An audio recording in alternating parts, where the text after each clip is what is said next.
Students, इस video में हम यह देखेंगे कि बोरॉन अपने ग्रुप के बाकी एलिमेंट से किस तरह से डिफर करता है, या फिर कहें कि इस वीडियो में हम बोरॉन के एनॉमलस बिहेवियर के बारे में पढ़ेंगे।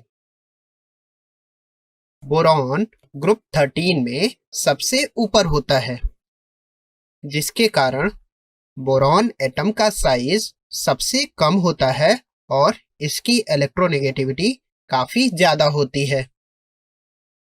यदि हम बोरॉन के इलेक्ट्रॉनिक कॉन्फ़िगरेशन की बात करें तो बोरॉन एटम में डी सबसेल एब्सेंट होते हैं, जिसके कारण यह अपना ऑक्टेट एक्सपेंड नहीं कर सकता है।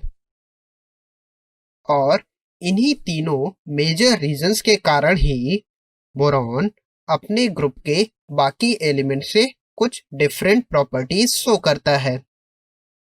और ग्रुप 14 में present diagonally opposite element silicon के साथ कुछ सिमिलरिटीज शो करता है, जिसे हम डायगोनल रिलेशनशिप कहते हैं। तो बोरॉन को एल्युमिनियम से कंपेयर करके देखते हैं कि बोरॉन अपने ग्रुप से किस तरह से डिफर करता है। यदि हम बोरॉन की बात करें तो बोरॉन ग्रुप 13 में एक ऐसा एलिमेंट है जो कि नॉन मेटल होता है।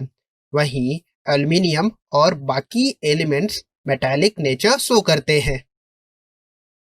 ग्रुप 13 में बोरॉन ही एक ऐसा एलिमेंट है जो एलोट्रॉपी शो करता है, यानी कि जो डिफरेंट स्ट्रक्चरल फॉर्म में एग्जिस्ट करता है, जैसे कि B8, B10 और B12 फॉर्म। बोरॉन का मेल्टिंग पॉइंट ग्रुप में सबसे ज्यादा होता है, जो कि अराउंड 2200 डिग्री सेल्सियस होता है। वहीं एल्युमिनियम का मेल्टिंग पॉइंट काफी कम होता है, जो कि 660 डिग्री सेल्सियस होता है। बोरॉन के एटम में डी सबसेल प्रेजेंट नहीं होता है, जिसके कारण यह अपना ऑक्टेट एक्सपेंड नहीं कर सकता, या फिर कहें यह मैक्सिमम 4 कोवेलेंट बॉन्ड ही बना सकता है। वहीं एल्युमिनियम में डी सबसेल प्रेजेंट होता है, जिसके कारण यह अपना ऑक्टेट एक्सपेंड करके 6 कोवेलेंसी वाले कंपाउंड्स फॉर्म कर सकता है। बोरॉन के हाइड्राइड्स काफी ज्यादा स्टेबल होते हैं, वहीं एल्युमिनियम और बाकी एलिमेंट्स के हाइड्राइड्स काफी अनस्टेबल होते हैं। बोरॉन केवल कोवेलेंट कंपाउंड ही फॉर्म करता है, वहीं एल्युमिनियम कोवेलेंट के साथ साथ आयनिक कंपाउंड भी बनाता है, जैसे कि AlF3 जो कि एक आयनिक कंपाउंड है, वहीं AlCl3 जो कि एक कोवेलेंट कंपाउंड है। चलिए अब हम देखते हैं कि बोरॉन सिलिकॉन के साथ किस तरह से सिमिलरिटी शो करता है, या फिर कहें सिलिकॉन के साथ डायगोनल रिलेशनशिप क्यों शो करता है। तो अगर हम बोरॉन और सिलिकॉन की बात करें तो दोनों ही नॉन मेटल्स होते हैं और दोनों का ही मेल्टिंग पॉइंट काफी ज्यादा होता है। बोरॉन का melting point around 2200 degree Celsius होता है, वहीं सिलिकॉन का melting point around 1400 degree Celsius होता है। यदि हम बोरॉन और सिलिकॉन दोनों के ऑक्साइड्स की बात करें तो ये दोनों एसिडिक नेचर के होते हैं। इसको हम NaOH की रिएक्शन की हेल्प से समझ सकते हैं। अगर हम बोरिक एनहाइड्राइड को NaOH के साथ ट्रीट करते हैं तो यह सोडियम बोरेट बनाता है प्लस वाटर बनाता है। वहीं अगर हम SiO2 या फिर कहें सिलिका को NaOH के साथ ट्रीट करते हैं तो यह सोडियम सिलिकेट सॉल्ट और वाटर फॉर्म करता है।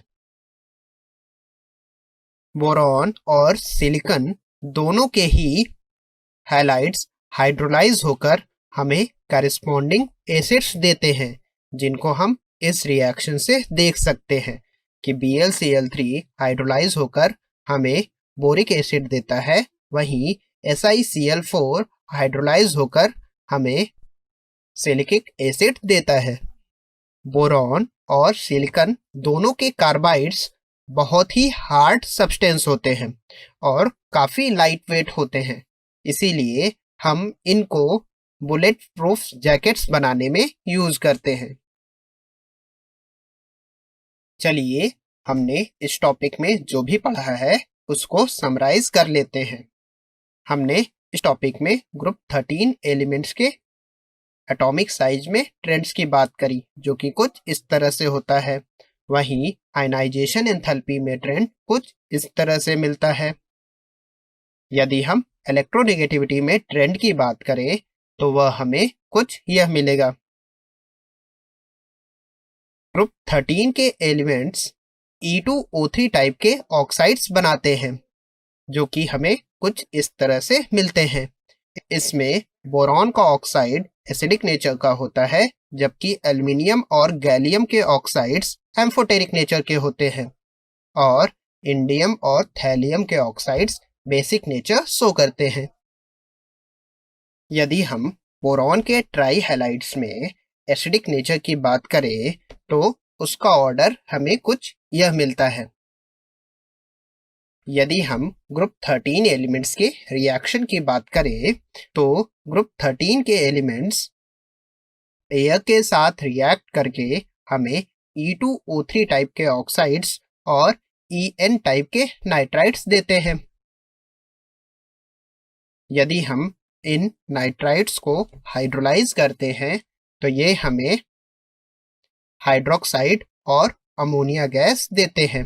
ग्रुप 13 के एलिमेंट्स नॉर्मल या फिर कोल्ड वाटर के साथ आसानी से रिएक्ट नहीं करते हैं, लेकिन ये स्टीम के साथ रिएक्ट करके हमें ऑक्साइड्स और हाइड्रोजन गैस देते हैं। ग्रुप 13 के एलिमेंट्स बेस के साथ रिएक्ट करके हमें सॉल्ट प्लस हाइड्रोजन गैस देते हैं। वहीं इस ग्रुप के एलिमेंट्स एसिड्स के साथ रिएक्ट करके करिस्पॉन्डिंग सॉल्ट्स और हाइड्रोजन गैस लिबरेट करते हैं। इस ग्रुप में केवल बोरॉन और एल्युमिनियम कार्बन के साथ रिएक्ट करके कार्बाइड्स फॉर्म करते हैं, और अगर हम एल्युमिनियम कार्बाइड को हाइड्रोलाइज करें तो हमें एल्युमिनियम हाइड्रोक्साइड और मीथेन गैस मिलता है। एलिमेंट्स हैलोजन्स के साथ रिएक्ट करके हमें ट्राई हैलाइड्स और हाइड्रोजन हैलाइड्स देते हैं। यदि हम इन ट्राई हैलाइड्स को हाइड्रोलाइज करते हैं तो हमें करिस्पॉन्डिंग हाइड्रोक्साइड और हैलो हैलाइड्स मिलते हैं। अब तक पढ़े हुए कॉन्सेप्ट के बेसिस पर आप इन प्रॉब्लम्स को सॉल्व कर सकते हैं।